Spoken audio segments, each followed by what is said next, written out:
तो आज की वीडियो में मुझे आपसे दो बहुत ही इंपॉर्टेंट बात करनी है। देखो, मुझे फर्क नहीं पड़ता कि इंडिया ये मैच जीती या इंडिया ये मैच हार गई। मुझे फर्क पड़ता है बस इन दो बातों से जिनकी मैं बात करने वाला हूं। और अगर आप भी एक सच्चे क्रिकेट फैन हैं तो आपको भी बस इन दो बातों से ही फर्क पड़ना चाहिए। अब जहां बात आ गई है फर्क पड़ने की, तो सबसे इंपॉर्टेंट और सबसे पहली बात तो यह है कि जो इंडिया में पिछले कुछ वक्त से देख रहा हूं, ये मेरी इंडिया है ही नहीं। और खासकर जब बात आती है टेस्ट क्रिकेट की, तब तो ये मेरी इंडिया बिल्कुल भी नहीं है। क्योंकि जिस इंडिया को मैं अभी देख रहा हूं, इस इंडिया को देखने की आदत तो मैंने कई साल पहले ही छोड़ दी थी। मुझे टेस्ट क्रिकेट में तो वो इंडिया दिखती थी कि दुनिया का कोई भी देश अगर एशिया में क्रिकेट खेल रहा है तो सिर्फ उसकी सोच कहीं फट जाती थी कि हम गलती से भी एक मैच जीतेंगे कैसे। मतलब दुनिया की कोई भी टीम अगर एशिया में खेल रही है तो इंडिया का इतना खतरनाक डोमिनेंस होता था कि दो पल के लिए भी यह डिस्कशन नहीं होता था कि आखिर यह मैच जीतेगा कौन। इंडिया इंग्लैंड से लेकर ऑस्ट्रेलिया तक को 4-4 मैचों की सीरीज ऐसे क्लीन स्वीप करती थी कि ऑस्ट्रेलिया इंग्लैंड ये सोचने पे मजबूर हो जाती थी कि आखिर हम एशिया में आए क्यों। मतलब भाई, एशिया की पिचेस पे इंडिया के स्पिनर्स का ही जो इंपैक्ट था वो इतना नेक्स्ट लेवल था कि पेसर्स की जरूरत ही नहीं पड़ती थी।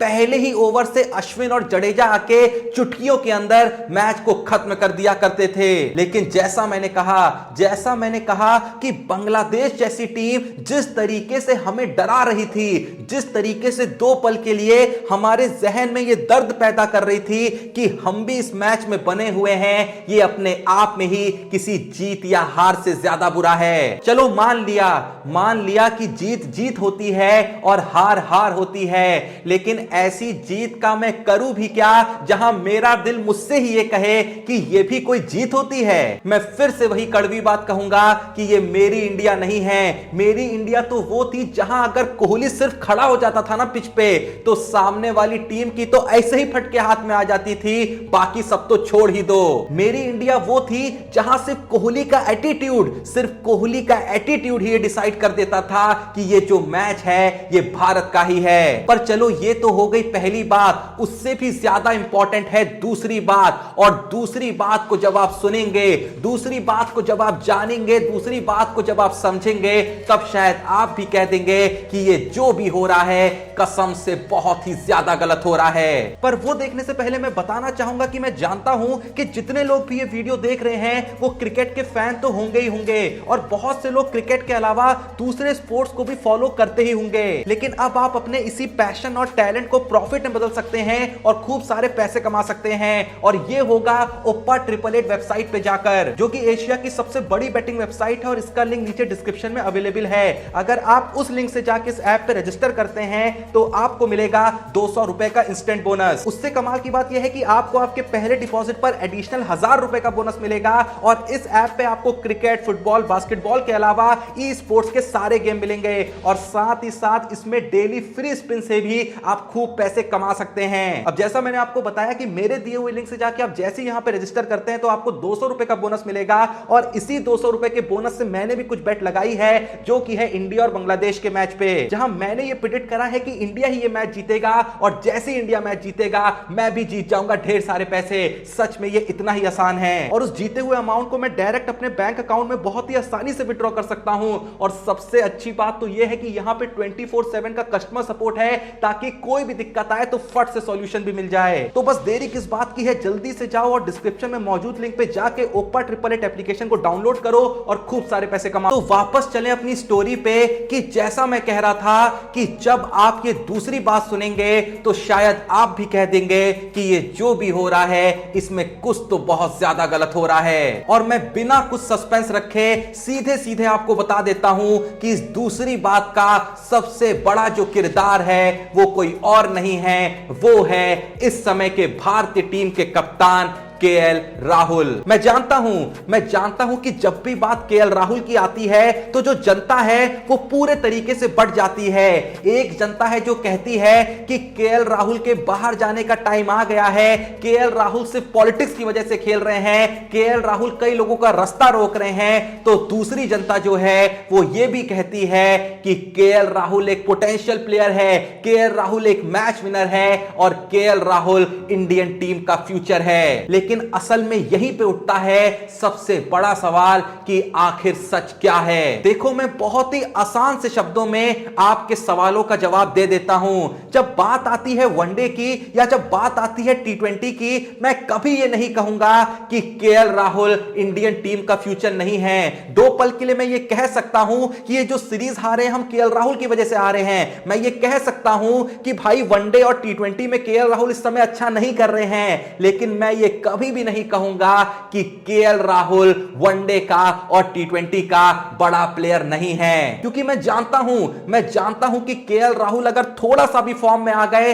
तो वनडे और टी20 में वो एक नेक्स्ट लेवल का खेल खेल सकते हैं। लेकिन जब बात आती है टेस्ट क्रिकेट की तो कहीं ना कहीं यह सच प्रतीत होता है कि केएल राहुल बहुत से पोटेंशियल लोगों की जगह खा रहे हैं। हां, मैं जानता हूं यह सुनने में थोड़ा सा कड़वा लग रहा होगा, लेकिन अगर कड़वा लग रहा है तो समझो यह कहीं ना कहीं सच है। और देखो भाई, सिर्फ कहने की बात नहीं है। सिर्फ कहने की बात होती तो दुनिया तो बहुत कुछ कहती रहती है, लेकिन कहीं ना कहीं सवाल उठाना जरूरी हो जाता है जब यह पता चलता है कि केएल राहुल 45 टेस्ट खेलने के बाद सबसे कम एवरेज के खिलाड़ी बन चुके हैं। आज तक टेस्ट क्रिकेट के इतिहास में जितने भी भारतीय बल्लेबाज रहे हैं, 45 टेस्ट मैच खेलने के बाद आपने सही सुना, सबसे कम एवरेज केएल राहुल की है। और भाई 45 टेस्ट मैच सुनने में एक छोटा सा नंबर लग सकता है कि 45 ही तो हैं, लेकिन 45 टेस्ट मैच में 80% क्रिकेटर्स का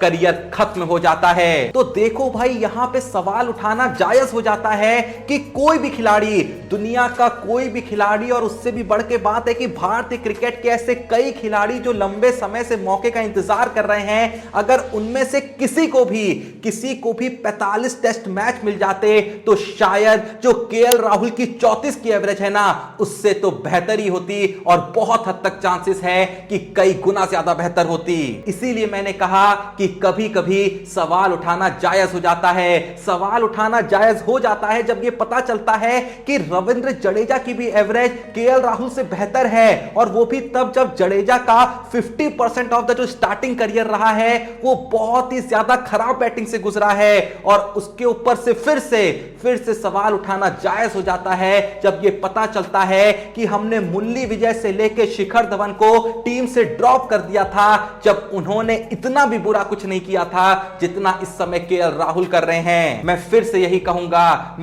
यही कहूंगा कि सवाल उठाना जायज हो जाता है जब यह पता चलता है कि 2022 में इंडिया के लिए सबसे ज्यादा सिंगल डिजिट स्कोर करने वाला कोई और नहीं, केएल राहुल है। देखो, मैं फिर से आज की वीडियो में यह क्लेम करने नहीं आया हूं कि केएल राहुल को उठा के टीम से बाहर फेंको।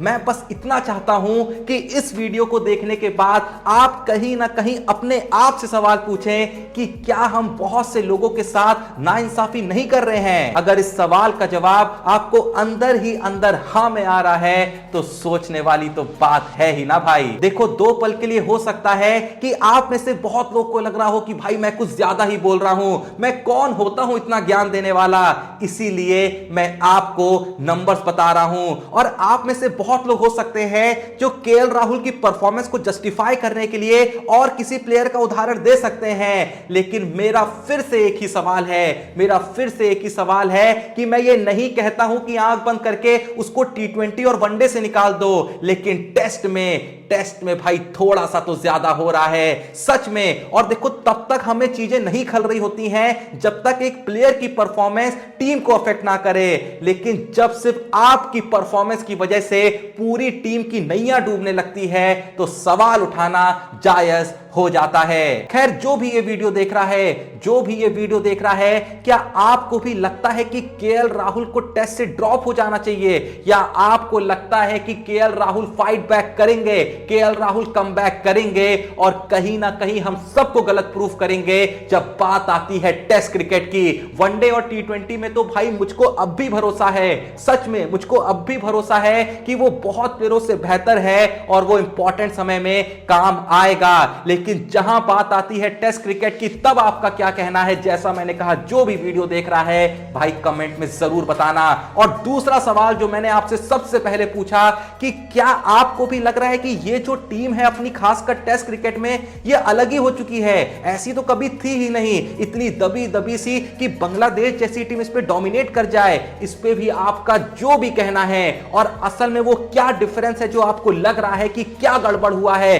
क्या गलत गया है, जो भी आपका मानना है प्लीज कमेंट में जरूर बताइएगा। वीडियो पसंद आए तो वीडियो को एक लाइक जरूर दीजिएगा। डिस्क्रिप्शन और पिन कमेंट में दिए हुए लिंक से ओप्पा 888 को चेकआउट करना बिल्कुल ही मत भूलिएगा। एंड अगर आपने चैनल को सब्सक्राइब नहीं करा है तो प्लीज, जो भी ये वीडियो देख रहा है, थोड़ा सपोर्ट करने के लिए चैनल को सब्सक्राइब करिएगा। बाकी मिलते हैं नेक्स्ट वीडियो में, तब तक के लिए जय हिंद, धन्यवाद।